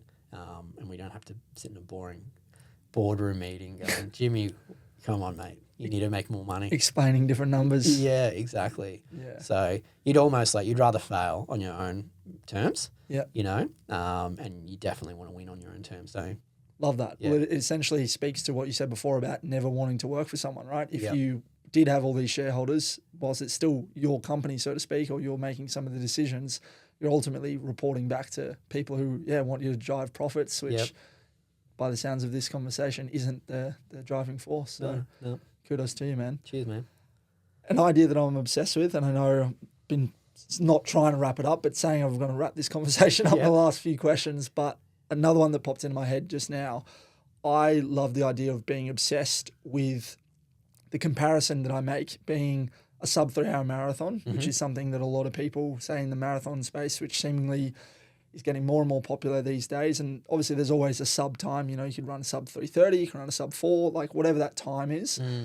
For me, in sort of the area with my mates at sub 3, the idea of running a sub 3 marathon, you have to put in huge amount of effort, obviously over a big period of time. But I would prefer, in a sense, to be a sub 3 marathoner in my professional life and personal life. Yep. And what does that take? So that's something that I've been thinking about for probably the last year now of like, cool, you can go out and you hit all your workouts and that will lead you to that sub 3 marathon or that sub whatever marathon. But what are the things you can do that no one's watching, that ultimately no one may ever see, that makes you that person, that man in business, that man to your wife, to your friends, to your family? I would love to know if there's any traits that sort of pop into your head that come to mind when I sort of mention that in terms of just being a human as opposed to just the sub 3 hour marathoner. Yeah, and that's a great question. And I think like, what I referred to before about Busso, right? Like your sub 3 is, probably for me is sub 9:30, right? At Busso. That's like, that would be my ultimate goal, but I know what that takes to get there. Like, and could I sacrifice what I'm doing, on the daily? Sure, I could, right? I could be like, cut out a few meetings and, spend more time training, right? And I don't have to report to anybody, right? So, maybe nobody would even know the difference, but I would, right? And I feel like I'd be letting my team down by, kind of sacrificing that time when, I'm still going to get in a good amount of training, right? And I think, it's not necessarily a trait, but it's like for me to go, if I do 10 hours or 10 hours and 30 minutes, right, on my own merit, and I know that I've still done what I possibly could with being a good partner, and being at every meeting and being there for one-on-ones and being the best leader that I could be, it would mean way more for me than working 2 days a week and training, working, 16 hours or 20 hours a week and then training like a professional athlete, basically, because it's so much harder, in my opinion. It's so much harder to do it the other way. To show up every day for work and do 80 hours or plus, in front of your computer, and you go out and train and try to still be not an arsehole because you're overtrained, which is hard, right? So I don't know if it's a trait, mate, but I think you're on the right path because I think that you could change if you really wanted to. You could change your life and you could probably be a 240 or a 245 marathon runner if you committed to it, right? But is that satisfying enough, to do that? Because I think going, 259, 59 and having a career and being the man you are today is worth way more. Yeah. No, I appreciate it. Funnily enough, I did run 2:48 in New York, and I'm actually targeting 2:40 in Sydney. Okay. Just to put on record, because people will listen to this that I'm sure you're I'm way chatting faster. to, and they'll Yeah. chat shit about it. If I don't maybe bring it up, they'll probably chat shit about it either way. But what I'm finding, and I really appreciate your thoughts. Yeah. You know, everyone's got a goal that's going to push their boundaries. For you, 9:30 in the full Ironman, like that to me would be years away. Like I'd love to go sub 11. Like and I'm yet to even do one, but I'm around that 5-hour mark for a half Ironman. But on the running, when you're pushing it and going beyond whatever your PB currently sits, you're obviously testing your body, you're testing your mind, but then something has to be sacrificed, like you're saying. And I'm not saying find that excuse and pull back in the training. I think there's a huge amount of benefit, as we've discussed, in going out for that run or going out. But if it's at the sacrifice of showing up to work or not being able to be there for your partner or, not being able to be there on time for meetings or have prepared for meetings, I almost think that's more detrimental. And that, in a sense, is getting glorified in some cases that I see. A lot of people are like, I was able to go out for 4 hours this weekend and train. For sure. But then their personal or professional life is in a bit of a shambles. And I'm not trying to shame anyone in that sense, but it's just something that I personally am thinking about. How can we be better? Yeah, it's just so unrealistic for the most common people, right? person, right? And we shouldn't be like, fantastic. If you're in a position to do that, then great, do it. And, it's amazing to watch. Like human capacity is an incredible thing. And like you love watching somebody run, one of your mates do 2:30 or something like that. But like, I think it definitely means more than, your mate who's got 3 kids and he's getting up at 4 a.m. in the morning, to get on the trainer during winter in Melbourne, to smash out 2 or 3 hours before he feeds the kids, then goes to work, you know what I mean? And then comes back and goes to the pool at the end of the day. Like that is just like superhero, kind of shit. And, I think you have to be so organised and so on point to do that. So I'm a huge fan of age groupers. Like it's being at the finishing line and going back to and watching age groupers cross the finishing line is just one of them. Honestly, it's like one of the best experiences you can do in any sport because it's just like people who have survived cancer or people who have lost 50 kilos to be there or someone's lost their mum from cancer. You know what I mean? There's so many incredible stories. Yeah. So that's why we do it, isn't it? Isn't that why we're in sport? Yeah. Absolutely. Those moments. I love that. Yeah. Brilliant. Brings me to potentially my last question, but this has been a really fun conversation, Jimmy. Thank you, mate. In the context of the phrase, which is this podcast, never run alone. What does that mean to you with regards to building? I feel like we've maybe touched on it throughout this conversation. You've talked about multiple businesses. You've talked about builds into, say, Ultraman and different sports that you've done. But what does never run alone in that context mean to you? Means to me. So, I mean, it's, I guess, in the sense of where I am in my present moment with Aid Station, that transcends to the team that I'm surrounded by every day. And we've been very fortunate enough to hire such a great team who are super passionate about the vision of Aid Station and where we're going. So, and we take a lot of that athletic mindset into work. And, our staff members aren't all sub 2:48 marathon runners, right? And some of them don't even run, but there's still an athletic mindset in everybody. So you just got to obviously get that out. So never run alone is probably surround yourself. What I have tried, which I have done, I guess. Since the early 30s, my early 30s was surround yourself with super positive people, and I think that's half the battle. Love it, mate. It's been great to share 2 hours with you. 2 hours. So far, Wow. it goes quick. Yeah. But thank you very much. Is there anything maybe you'd like to add that I haven't prompted with a question? I mean, just thanks again for the opportunity. Thank you to anybody who's ever bought a product from Aid Station. I mean, that we write little handwritten notes to everybody, and we definitely follow people's journeys a lot through socials. Obviously, our customers sharing these incredible feats, doing a 5-hour Ironman, doing a 4-hour marathon, you know, people who were hours above that, you know, and it's, you know, it does, you know, sure, we're a company, you know, people probably see Aid Station, they don't know who's behind it, you know, and I think we are avid followers of what our customers do, and you know, and it's as much fun for us as I'm sure it is for our customers. So yeah, thanks to everybody. It's been awesome to do this over the last 3 years, and yeah, we'll keep going for it. Love it. Long may it continue. Yep. Thank you so much, Jimmy. Awesome, Been mate. a pleasure. That's Never Run Alone. Come one, come all, come running. Let's do it.